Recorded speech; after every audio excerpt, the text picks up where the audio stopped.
Sup everyone, welcome back to the channel, welcome back to another video. Today's video was set back on D2. This time I want to do something I haven't done before, but I want to start doing primarily for learning and other beneficial reasons. This is a review on the current Grandmaster, or the previous weekly Grandmaster Nightfall. The current one is Mars Battleground, and again, Mars isn't too complicated, but I'll be doing the same thing when it comes around to the following week. The previous week was the Hypernet. I want to break down some of the strategies that were used within LFG, some of the problems that I had seen, and the most common builds that I had found within the runs. Personally, I don't think this is too much of a problem going forward, but some of the runs that I did see, there were more problems that could be fixed for an upcoming week when this Grandmaster does come back around. So hopefully this does help players who do struggle in general, or need a bit more of a push on knowing what to do. Otherwise, till then, peace out. I hope you guys enjoy the video. So the most common builds that I saw this week were pretty much this. If you're playing on a Titan, Hazardous Propulsion, Heart of Inmost Light, and Curious of the Falling Star were the most common that I had seen players utilize, all on Storm's Keep and Knockout.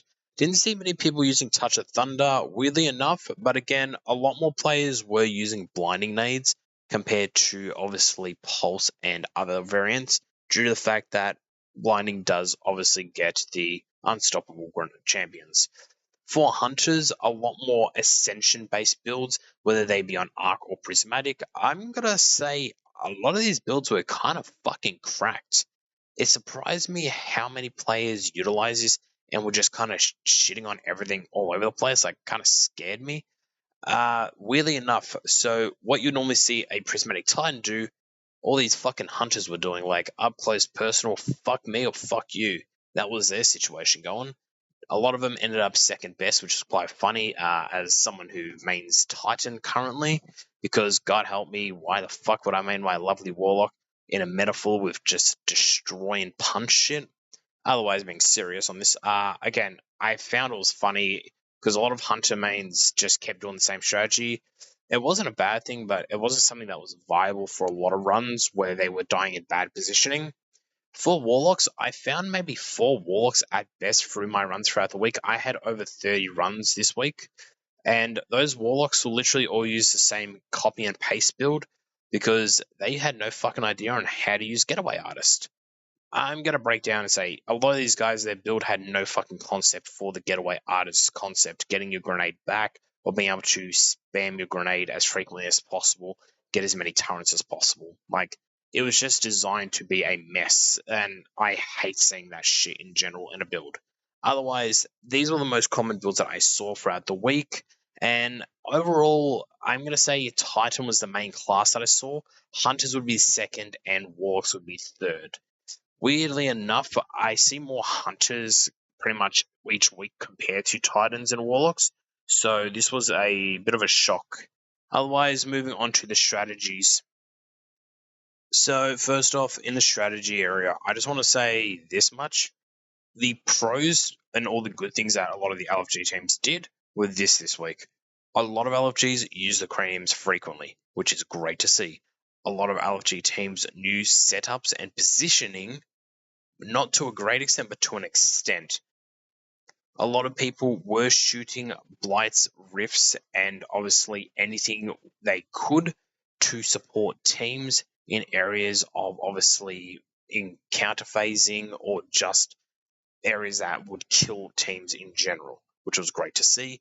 And I think all the ad zones, like ad clearing, transition phasing, a lot of teams did really, really well. These were all the pros that I found a lot of teams do. There were also a lot of teams that I played with that actually had clean runs all round, and I can't complain. But for the negatives, these are the 3 main points I want to point out.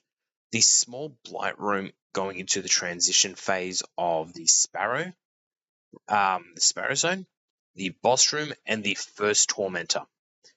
The first Tormentor, people had the positioning down pat correctly. Some were doing this, I don't know why. Let's be down below on the ground with the Cabal.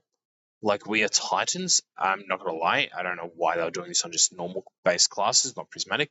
1v1ing shit down there while the Tormentor was slamming on them, which probably wiped, I think, 3 of my teams because they thought it was cool to fight down below instead of come up top where I was. But that is that. The cranium usage on the Tormentor was also very limited.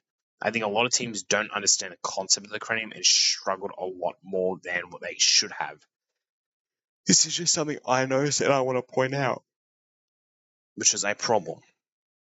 The other problem was a lot of people weren't using the craniums on the Tormentor, which was spawning in the secondary unstop. If you save it and use it enough, you will be able to damage the boss Tormentor to prevent spawning in a secondary unstop. Moving to the Sparrow transition phase, the biggest concern that I found with the Sparrow transition phase and obviously the Blight Room, people in the Blight Room, a lot of people were passive and didn't want to kill the Minotaurs. The Minotaurs were again, they're going to drop your craniums. You need these craniums for majority of the run. A lot of players were not picking up the craniums. They were going for the third Minotaur on the far right. That one is useless. You might as well just go for the first 2 on the left side. So this is just a concept that I saw. Another thing, a lot of teams weren't getting the Sparrow Blight, like the Blight on the Sparrow launcher. They weren't destroying that. If you destroy that, it makes the Sparrow zone so much safer. It makes it easy as hell to run through. A lot of teams were also jumping from the Sparrow zone with the skimmer trick, but they were doing 3 people doing it. You need one person doing it legitimately or to be able to Sparrow fly to the checkpoint, and you'll have no issues. Just wanting to put it out there for a lot of players so you understand the basis of one person has to do it legit. The final problem that I found was in the boss room. And this is where the biggest concern of mine comes in. Boss room, the first original damage setup, or the first setup where the ads spawn in and you just get teleported up to the top, positioning was not great. A lot of teams position themselves together, which is horrible, or just directly in the middle, which is just fucking dead horrible. You want to be spread out, one left, one middle, one right, so you can at least cover all 3 zones of ads that spawn in and then focus on the boss. This also concerns me because a lot of teams didn't actually help focus on unstops or any of the champions. They just said, oh, that guy will be fine. That guy did not be fine. That guy got his ass handed to him, and then that guy end up going, F you, idiots, yada yada, gets kicked or gets cooked, one or the other. There were a lot of problems there, just giving it a heads up. Second phase, when the Blights come out and the Minotaurs, a lot of teams don't kill all the Minotaurs. The Minotaurs, again, they got to drop your craniums. You need these. The other variant to it is a lot of teams were burning through them on just ads. You don't burn through the craniums on ads, you burn through it on the boss.